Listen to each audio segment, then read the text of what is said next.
right now, just beneath your lawn, there is basically this giant living stomach. Yeah, that's actually a pretty accurate way to picture it. Right. And depending on what you did in your house this morning, like whether you ran 5 back-to-back loads of laundry or, I don't know, poured bleach down the sink, you might be giving it severe indigestion. Severe indigestion, yeah, or worse. Exactly. Because if it dies, it takes your landscaping and your bank account right down with it. We are talking, of course, about your septic system. It truly is the ultimate hidden infrastructure. Mm-hmm. And because we don't, interact with it visibly on a daily basis, we tend to invent, or at least blindly accept, a lot of very dangerous assumptions about how it functions. Okay, let's unpack this, because that is exactly our mission for this deep dive into the source material. It's this really fascinating overview called SEPTIFIX versus common septic tank myths. Which is such an important topic. It really is. We are going to separate fact from fiction today because believing outdated neighborhood gossip about your wastewater is, well, it's a gamble you really don't want to lose. Absolutely. The stakes are thousands of dollars. Right. So before we get into the pervasive myths, we need to set the stage for you. A septic system isn't just, a hollow concrete box in the dirt holding water. No, none at all. It is an active, continuous processing facility. It collects all the wastewater from your home, so sinks, showers, toilets, washing machines. And once that water hits the tank, basic physics takes over. Right, gravity does the heavy lifting first. Exactly. Gravity pulls the heavy solid waste to the very bottom, and that creates a layer of sludge. Then the lighter stuff, so the oils and the grease, that flits up to the top, creating a layer of scum. And then there's that crucial middle part. Yeah, in the middle, right between the sludge and the scum, is a layer of relatively clear water. And that middle layer is where the magic happens, because naturally occurring bacteria actually eat and break down the organic waste. They are the workforce. Right. Then that partially treated water flows out of the tank and into a drain field where the soil acts as like a final filter. And if we connect this to the bigger picture, what you just described is not a mechanical process. Right. It is fundamentally a biological one. This entire system relies on a highly fragile biological balance. The bacteria are the engine. The engine, yeah. When that living ecosystem is healthy and thriving, the system works quietly and efficiently. The bacteria digest the organic matter, converting it into liquids and gases. But when it's disrupted... Exactly. When that delicate environment is disrupted, the processing just stalls out. The waste stops breaking down, the physical space inside the tank fills up rapidly, and, well, the system inevitably fails. And because this hidden ecosystem is buried underground, people naturally fall into this trap of assuming that out of sight means out of mind. Oh, all the time. There is this pervasive belief, which the sources highlight as perhaps the most dangerous misconception out there, that if the plumbing isn't physically backing up into the house, everything is perfectly fine. It's that binary mindset. People treat their plumbing like a light switch. Yeah, like on or off. Right. It's either completely broken and overflowing, or it's functioning flawlessly. There's no in-between in their minds. Which is such a wild way to treat a critical piece of infrastructure. I mean, you wouldn't drive your car for 5 years without an oil change just because the engine hasn't literally exploded yet. Well, of course not. You know there's friction, you know parts are wearing down, but people do exactly that with their septic tanks. They wait for the explosion. They wait for the disaster, yeah. And actually, speaking of cars, I want to push back on another assumption from the sources. This idea that a brand new septic system doesn't need maintenance. Ah, yes. Myth number 8. Right. If I just bought a house with a freshly installed system, like pristine, concrete, brand new PVC pipes, shouldn't there be a grace period? Like a few years where I can just enjoy my plumbing and not worry about the biology of waste? I mean, it's a completely logical assumption. But what's fascinating here is that the biological clock starts ticking the very first time you flush a toilet or run a faucet. Wait, really? Day one? Day one. Waste begins accumulating immediately. Every single time water enters the tank, it carries solids that gradually build up that sludge layer at the bottom. So it's not about the age of the concrete. Exactly. It's about the volume of material entering the system. Without proper maintenance, even a system installed 6 months ago can develop serious problems if it's abused. Good habits have to start early to, establish that bacterial colony and extend the life of the equipment. So you really shouldn't wait for the engine to explode because, as the sources point out, the system actually gives you early warning signs long before you have raw sewage in your bathtub. It does. The system communicates its distress, but the signs are, they're subtle. Like what? Well, if the biological activity has slowed down and waste is building up, you might notice your drains are clearing just a little bit slower than usual, like the water swirls a bit sluggishly in the sink. Okay. Or you might hear a weird gurgling sound coming from the toilets when you drain the bathtub. I always notice the gurgling. It sounds like the pipes are physically struggling to breathe. That is essentially what is happening. As the tank overfills or the drain field becomes saturated, the water struggles to displace the air in the pipes, creating that gurgling vacuum effect. Oh, wow. You might also experience more frequent, unexplained toilet clogs. And then, of course, there are the outdoor signs. The smell. Yes, unpleasant odors lingering around the yard, particularly near the tank lid, or unexplained, spongy, wet patches in the grass near the drain field. And if you are waiting for wastewater to physically back up into your shower drain to take action, you've missed a dozen early warnings. Oh, completely. You are now looking at a catastrophic, incredibly expensive repair. Okay, so we've established that the tank is basically a living stomach, right? Yeah. A bacterial ecosystem that needs to be nurtured. Let's talk about the everyday habits that give it severe indigestion. Let's do it. Let's look at the bathroom assassins, as I like to call them.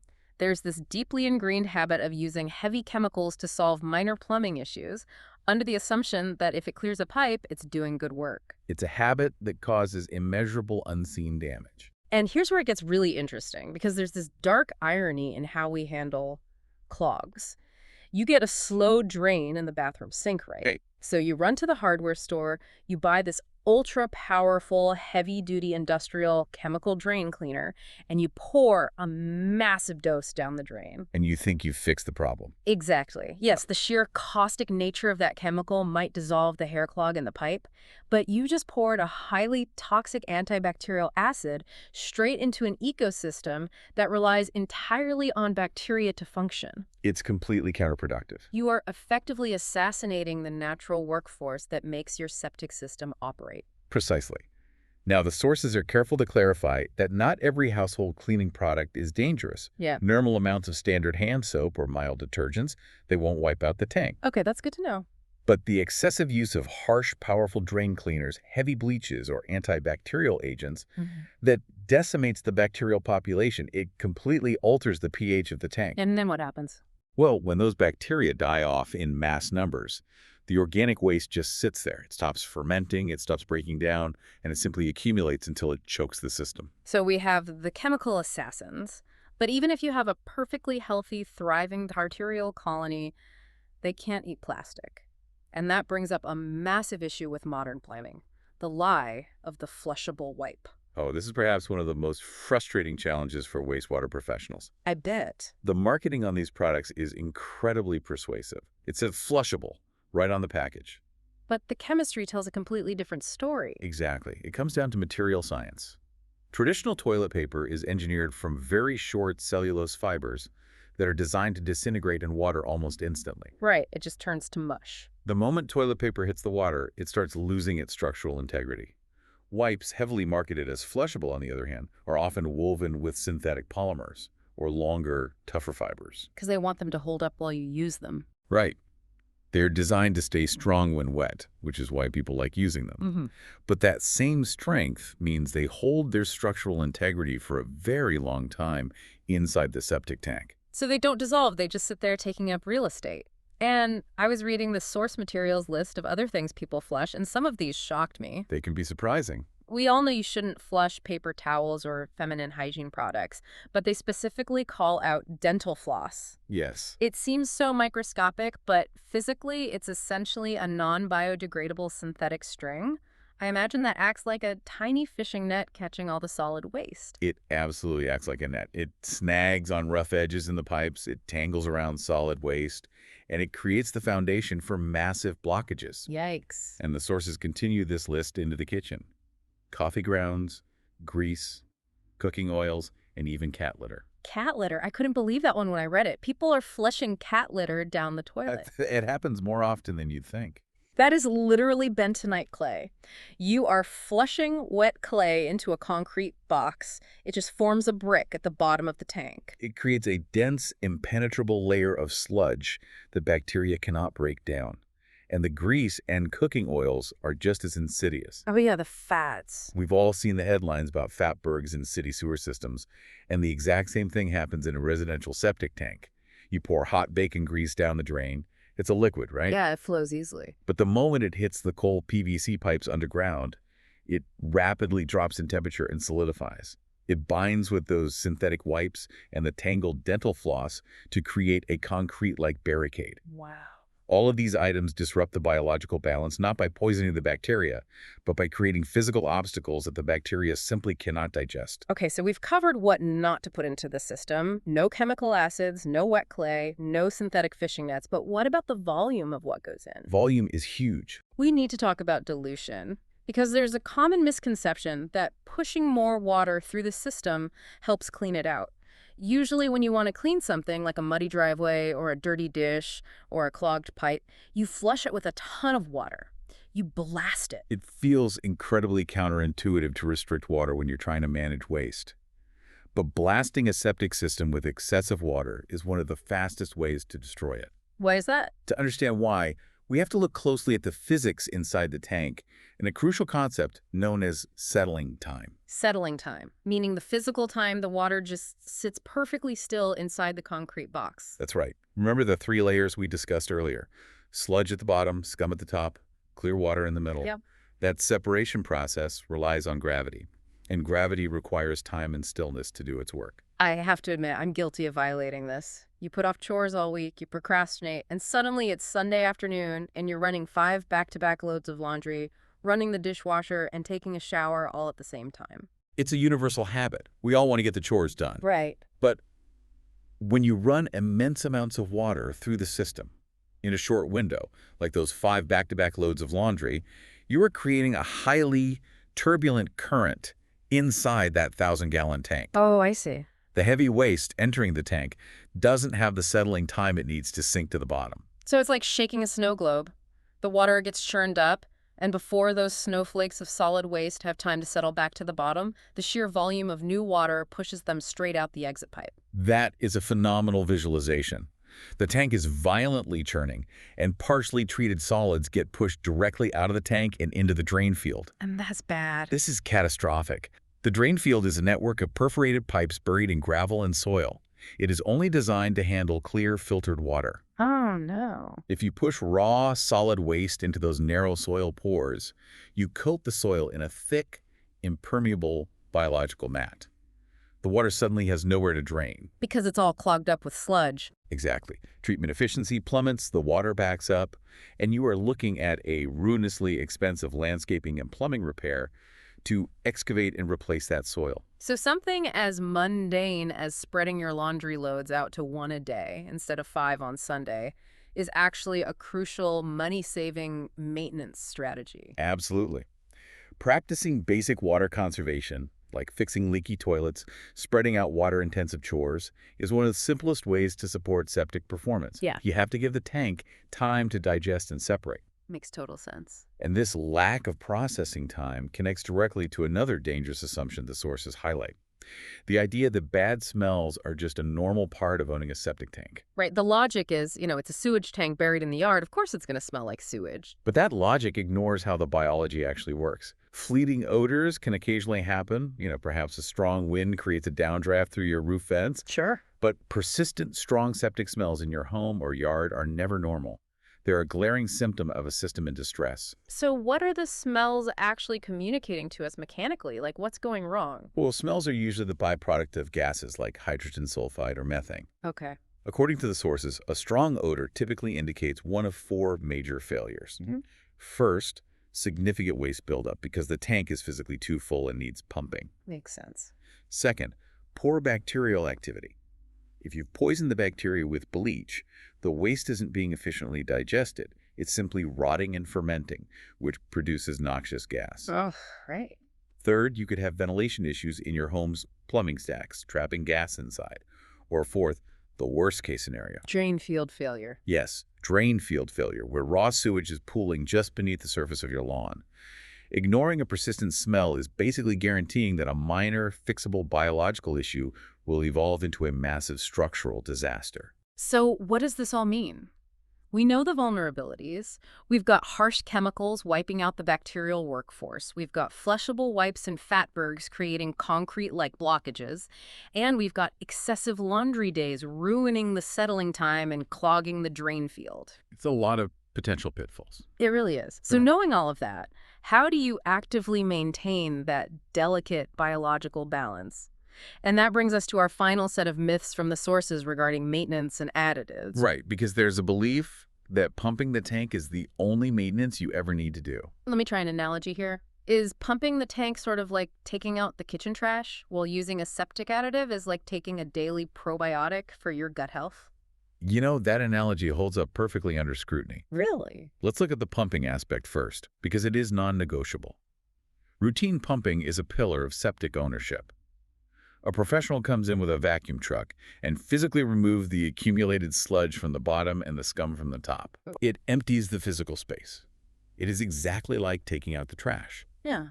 But, and this is a critical distinction, pumping alone does not repopulate or improve the biological activity happening inside the system between those service visits.